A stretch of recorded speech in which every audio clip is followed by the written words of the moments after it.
Sir, एक clean sweep की आप लोग बात कर रहे हैं, 20 पार्षद और मेयर। किस तरह संभव हुआ? क्योंकि कांग्रेस को भी कम नहीं आंक सकते, एमपी और एमएलए उनके जीते हुए हैं, जबकि हम वैसे कांग्रेस को ज्यादा आंक लेते हैं, उसके परिणाम जो हम आंकते हैं उससे भी कम आते हैं।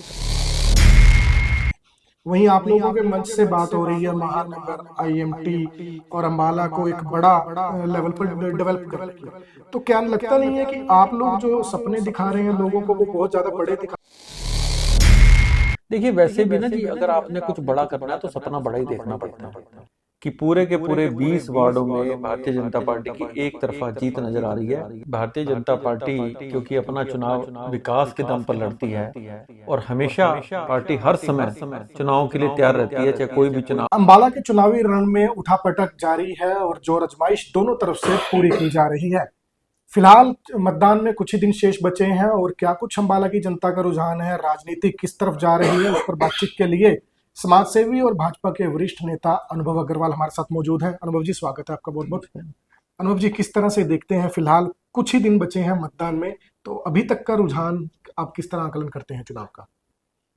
देखिए, भारतीय जनता पार्टी क्योंकि अपना चुनाव विकास के दम पर लड़ती है और हमेशा पार्टी हर समय चुनाव के लिए तैयार रहती है, चाहे कोई भी चुनाव हो, प्रदेश के चुनाव हो, राष्ट्र के चुनाव हो या लोकल स्तर के चुनाव हो।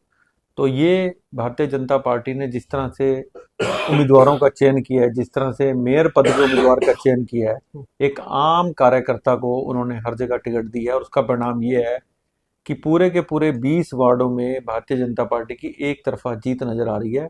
13 तारीख को जब बक्से खुलेंगे तो सबको पता लग जाएगा कि विकास के मुद्दे पर काम की नीयत से जो काम हुए हैं उसके दम पे जनता केवल और केवल भारतीय जनता पार्टी के साथ है। और इसके परिणाम 5 प्रदेशों के जो चुनाव हुए हैं, जिसमें 3 जगह भारतीय जनता पार्टी, वेस्ट बंगाल में पहली बार, असम में तीसरी बार, पौंडीचेरी में दूसरी बार और बाकी जगह भी जैसे केरल में परसेंटेज बहुत बड़ी है।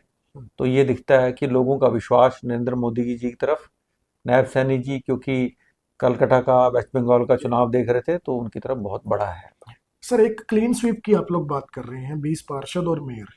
किस तरह संभव हुआ? क्योंकि कांग्रेस को भी कम नहीं आंक सकते, एमपी और एमएलए उनके जीते हुए हैं, जबकि देखिए, कांग्रेस को कम आंकने की बात तो ये है कि हम वैसे कांग्रेस को ज्यादा आंक लेते हैं, उसके परिणाम जो हम आंकते हैं उससे भी कम आते हैं। खुद उनकी पार्टी के लोग भी जो मीडिया के माध्यम से अपनी बात रखते हैं कि हम इस बार इस स्थान पर आ रहे हैं, चाहे हरियाणा की चुनाव की बात कर लें या पहले मेयर की चुनाव अभी 10 महीने पहले हुए थे, तो वो कह रहे थे हम हमारा एमपी जीत गया, एमएलए जीत गया, हम मेयर भी जीतने जा रहे हैं, तब भी उनकी यही हालत हुई थी। परसेंटेज ऑफ वोट बहुत कम होने के बावजूद भी वो ये कहते थे कि शहरी वोट नहीं पड़ा है, हम जीत रहे हैं, वो नहीं जीत पाए। तो हम तो उल्टा ज्यादा आंकते हैं, परिणाम आंकने से भी कम निकलते हैं। और आप देखना, अभी तो पूरे देश में जिस तरह से भारतीय जनता पार्टी के पक्ष में बहुत बड़ी लहर चली हुई है, चाहे हम हरियाणा के चुनाव लें, चाहे हम वेस्ट बंगाल के चुनाव लें, असम के चुनाव लें, महाराष्ट्र के चुनाव की बात करें, अभी अभी बिहार के चुनाव की बात हुई है, तो इन सारे चुनावों के बाद आपको हरियाणा के जो लोकल स्तर के नगर निगम, नगर पार्षदों के चुनाव हैं, वो बहुत बड़े, मतलब जो आकलन कांग्रेस का है उससे बहुत कम वोट मिलेंगे और भाजपा को बहुत अधिक मिलेंगे। सर, इस चुनाव में देखा जा रहा है कि कांग्रेस जो है अपनी सभाओं में मुद्दा उठा रही है, नगर निगम, गली नाली, सड़क, इस तरह के मुद्दे उठा रही है। वहीं आप लोगों के मंच से बात हो रही है महानगर, आईएमटी और अंबाला को एक बड़ा लेवल पर डेवलप करने की। तो क्या लगता नहीं है कि आप लोग जो सपने दिखा रहे हैं लोगों को, वो बहुत ज्यादा बड़े दिखा रहे हैं? क्योंकि छोटी सरकार कहा जाता है इसे। कितना निर्णायक होगा ये अंबाला के भविष्य के लिए चुनाव? देखिए, वैसे भी ना जी, अगर आपने कुछ बड़ा करना है तो सपना बड़ा ही देखना पड़ता है। हम अगर छोटी जगह ही फंसे रहेंगे तो शायद हम अपने शहर को उस स्तर पर नहीं ले जा सकते, सोच बड़ी ही रखनी पड़ेगी। क्योंकि विपक्ष हमेशा कहता है रोजगार रोजगार रोजगार। देखिए, रोजगार जी का भी मुख्यमंत्री जी ने कर दिया। गलियां नालियों की जो बात है, देखिए ये एक निरंतर, जैसे कहते हैं ना कि हमने रूटीन में खाना भी खाना है, हमने रूटीन में अपने सुबह टूथपेस्ट भी करना है, एक जो रूटीन का काम है वो प्रोसेस, एक कंटिन्यूशन जो प्रोसेस है उसका नाम है सड़कें बनना, ये नालियां बनना या स्ट्रीट लाइट की बात है। तो ये काम जिंदगी भर चलता रहेगा और उसमें ऐसा नहीं है। देखिए, कई बार रुकावटें आई हैं। अब सफाई की बात थी, जो प्राइवेट जिसने इकट्ठा करना था वो कॉन्ट्रैक्ट डिस्प्यूट चला गया, 1-2 साल प्रॉब्लम रही, लेकिन अब वो सॉल्व हो गया। अब गलियों में फिर सफाई वाले आने लग गए। हम्म, साथ ही साथ लाइटों की बात है कि लाइट के कॉन्ट्रैक्ट में कुछ मुश्किलें आई। जी। तो ये एक लोकल स्तर पे, क्योंकि कॉरपोरेशन में कहीं ना कहीं सिस्टम पुराने समय में इतना पुअर रहा है, जिसको ठीक करने में, गंदगी को, पुरानी बिल्डिंग को ठीक करने में समय लगता है, और वो काफी हद तक मेरे को लगता है धीरे धीरे काफी ठीक हो गया। तो अगले परिणाम और अच्छे मिलेंगे।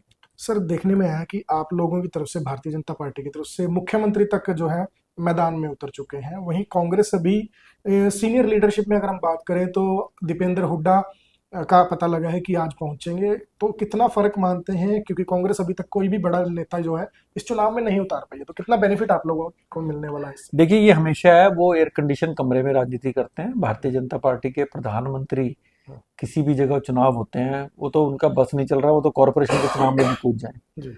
तो हमारे एक एक चुनाव को एक संघर्ष की तरह से, एक चैलेंज की तरह से, एक उत्सव की तरह से, जी।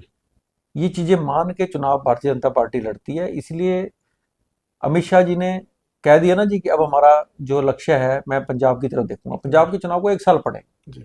तो भारतीय जनता पार्टी, मुख्यमंत्री हो, केंद्रीय मंत्री हो, वो जिस जहां भी चुनाव होंगे वहां पे पूरी तैयारी। अब प्रदेश अध्यक्षा रही हैं जो निर्मला बैरागी जी, वो क्लस्टर हेड है, यहाँ 4 जी। वार्डों को देख रही हैं। वो पिछले 15 दिन से एक एक कार्यकर्ता से काम ले रही है ना, जी। किस तरह की नेता है।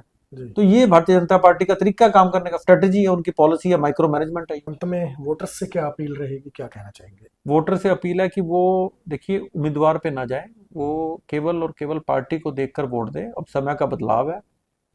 पार्टी से अगर हम मजबूत करेंगे भारतीय जनता पार्टी को, तो हमें काम करवाने में आसानी होगी। अगर हमने कैंडिडेट देख लिया और विपक्ष का आदमी बनवा दिया, तो उसका नुकसान वार्ड को उठाना पड़ेगा। ऊपर से जब काम चलता है तो वो मुख्यमंत्री, मुख्यमंत्री से मेयर, मेयर से एमसी, पार्षद, तो कहीं ना कहीं चेन टूटेगी, तो उसकी तकलीफ वार्ड को उठानी पड़ेगी। केवल और केवल भारतीय जनता पार्टी और कमल के निशान को देखें, कमल के निशान को जिताएंगे, तभी भारत में, हरियाणा का और भारत का या अंबाला का विकास संभव है। चलिए, बहुत बहुत धन्यवाद सर। तो ये थे अनुभव अग्रवाल, जिनका कहना है कि कमल का फूल और कमल का निशान वही अंबाला का बेड़ा पार लगाएगा और जो अंबाला का भविष्य तय करेगा।